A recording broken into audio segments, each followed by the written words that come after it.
Hi everybody and welcome back to the Upside Down. I got to go to a tax day early access screening of The Accountant 2 in 40X, and I'm here to tell you if it's worth it in the format.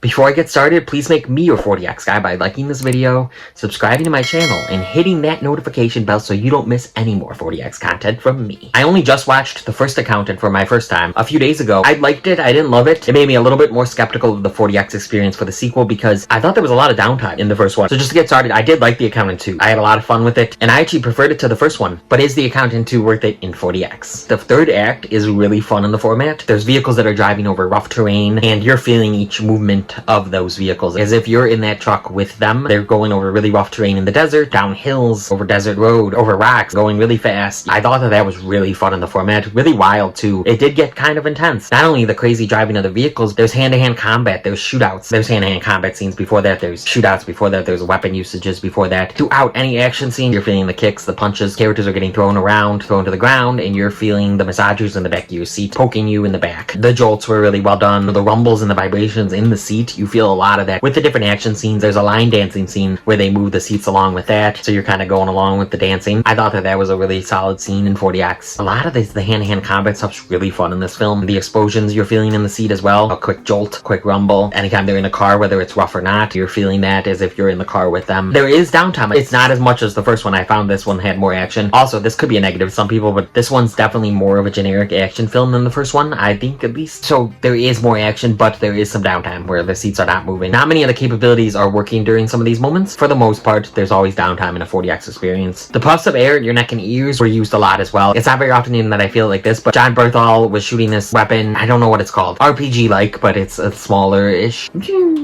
like a rocket kind of going off. You actually feel puffs of air, kind of the stream of the air going for longer than just a puff. I thought that was a nice added thing. But yeah, the puffs of air going off with a bunch of the gunshots, explosions. I definitely noticed the puffs at your ankles as well. In the third act, the truck is going over really rough terrain. Anytime it kind of bounces up and down, just a couple times, but you feel that at your ankles. Puffs of air at your neck and ears and at your ankles were used well. Water was used. You felt it with the blood. That was the standout with the water. When it's grosser things, you know, that you can get a reaction out of the audience. This guy is in the shower. He's turning it off, basically, at the start of the scene. You're feeling a little bit drips from the ceiling with that. So there is some water usage that's actually water. You felt the sprays from in front of you, the mist of the air from in front of you. I want to say they crash into like a sandbank or sandbags or something like that. The sand kind of flings at the truck. You're feeling that from in front of you. Blood is definitely the standout with water. And then in other films when they do it with like spit, throw up, any gross thing, that's always a good use of the water in the auditorium. Fog in the auditorium was used a lot, just like Warfare, it was used a lot. I would almost say at times this got close to being too much. I could still see everything that's going on screen, and sometimes it fit the scene. Smoke bombs, explosions, characters are having to walk through that smoke. It made sense that that kind of stayed in the auditorium. Warfare had that few scenes where it fit the scene to have the smoke not dissipated yet in the auditorium. But honestly, sometimes it just kept shooting up in one scene. It was for a reason, like smoke kept coming up, something kept blowing up. There is that, so it did make sense. I think this teeters on being too much fog. It's getting close to that. Wind was used a handful of times. There's a motorcycle scene that's rough, that's fun with the seats. He's going really fast. The wind will sometimes blow in the auditorium with stuff like that, especially if they're in a car or a motorcycle or bike where there is no roof or no walls. You're feeling that really well with the wind. You felt the wind with some establishing shots. I definitely noticed lights a bunch of times. Anytime you see sparks or lights flash on screen, the lights will flash in the auditorium for the most part. Lights were used with gunshots, explosions. I definitely saw the lights in my peripheral a bunch of times. Not too much. It's not distracting. Scent was used a few times. Again, it's the same scent still, but I did notice it with, there's this butcher that's chopping up a fish. You smell the scent with that. Nothing fishy. It's the same scent for me. They were at this pizza factory and you smell the scent with that. Again, it does not smell like pizza. I wish it did. Or, you know, a food scent, something. It's not that memorable, but I did notice it a few times. Overall, if that third act wasn't there in 40X, I would just say 100% no. It has a lot of fun before that. It's just there's a lot of downtime. I could see you definitely having fun with this. I was walking out and I heard people say